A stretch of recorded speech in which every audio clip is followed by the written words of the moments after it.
Teaching outside is easier than I thought it was going to be when I first had the idea.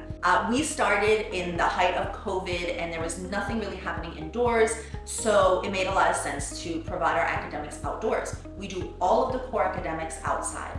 We thought that it was going to be, a really big challenge, but the truth is that we found that not only do our students do better when they have the opportunity to be outside all the time, be in fresh air and sunshine, run around outdoors during their classes, but also our teachers are happier, our whole community just kind of flourishes in that outside environment. So the way that we do it is just like you would teach indoors. Our outdoor pavilions or picnic tables or wherever we are that day are our classrooms. And it looks just like a regular classroom, except that we're outside, we're in sunshine, and our kids are probably moving around a lot more and probably smiling more.